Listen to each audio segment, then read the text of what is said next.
Olá, tudo bem com vocês? Vamos para a segunda parte de Êxodo, para a gente concluir o livro de Êxodo. Mas, desde já, eu comunico que eu já estou lendo Levítico, tá certo? Já estou lendo Levítico. Êxodo eu já terminei faz alguns dias, já tinha feito meu resumo, dividi em duas partes, já postei a primeira, está aí nos destaques. E vamos para a segunda parte de Êxodo. Concluímos a primeira parte ali, depois que o pessoal ali, os israelitas atravessam o Mar Vermelho, os cavalos, os cavaleiros, todo o reinado de Faraó são sucumbidos pelas águas, né, depois que o mar se fecha, e o povo do outro lado faz uma grande festa. Depois da festança, né, todo mundo se divertindo, feliz da vida, o povo caminha 3 dias e chegam a Mara. O povo chega a Mara sedentos, querem água. Só que as águas de Mara são amargas. Como eu já disse em Êxodo, parte 1, pense num povo para murmurar, era o povo de Israel, porque se eu fosse Moisés, enfim, eu não sou. O povo começa a murmurar, dizendo que Moisés trouxeram eles ali para morrer de sede, que era melhor ter ficado com o faraó, porque tudo eles dizem isso, né? Que era melhor ter ficado com o faraó. Deus pede para Moisés pegar um pedaço de tábua que está ali e jogar nas águas de Mara, e as águas ficam próprias para consumo. E todo mundo ali saciam a sua sede com as águas de Mara. Deus, em outras palavras, pede para o povo ter um pouquinho de paciência. Porque se ele tirou o povo do Egito, é porque tem um propósito. Então, tem que ter paciência e aguentar o processo. O povo continua a caminhar e chegam em Elim. De Elim, o povo parte para Sim. Em Sim, outra murmuração. O povo lá, resmungando, que preferiam ter morrido nas mãos de Faraó que morrerem de fome no deserto. A comida acabou. Deus alimenta aquele bando de reclamantes. Reclamantes. Os israelitas alimentam com maná. Mas o maná era contado, as porções, tudo direitinho, tinha que ser de acordo com o que Deus estava dizendo. Deus alimenta o povo com maná durante 40 anos. 40 anos! Deus dá de comer aquele povo. De Sim, o povo parte para Refidim. Eu acho que é Refidim a palavra. Em Refidim, Deus faz jorrar água da rocha para dar de beber aquele povo que estava sedento e reclamando. Olha, paciência, aquela de Moisés.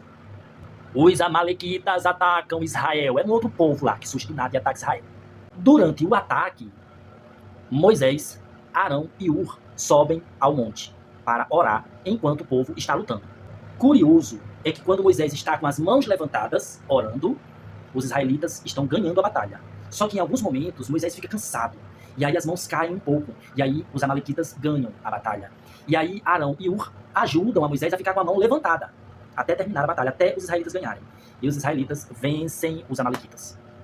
Em meio a esse tempo, Jetro, o sogro de Moisés, visita Moisés e se assusta com tamanha responsabilidade dele perante aquele povo. Então, o auxilia, o orienta a ter auxiliares para conduzir todo aquele povo. Moisés e toda a multidão, né, os israelitas, saem de Refidim e chegam ao Sinai. Moisés sobe ao Monte Sinai para conversar com Deus. Deus, ele marca um grande encontro com Moisés na presença do povo. Porém, o povo tinha que ficar num canto demarcado. Existia um limite. Só quem ultrapassava o limite era Moisés. Depois, Deus pede para Moisés subir com Arão, mas o povo precisava respeitar o limite. Se ultrapassassem, morriam.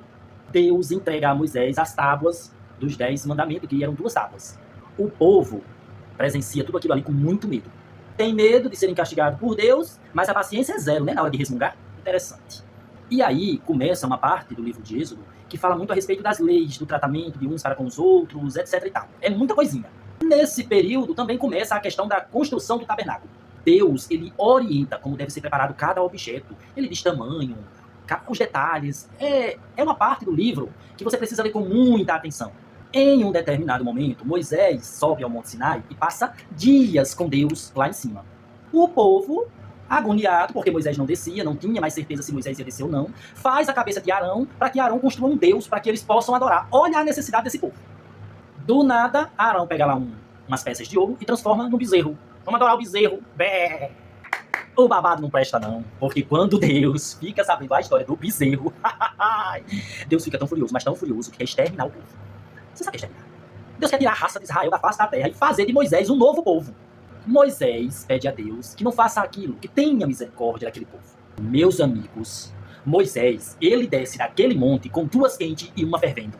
Quando vê o tal do bezerro de ouro, a tábua, as 2 tábuas das leis que estavam na mão dele, ele joga. As tábuas se partem. Ele parte com tudo para cima daquele bezerro.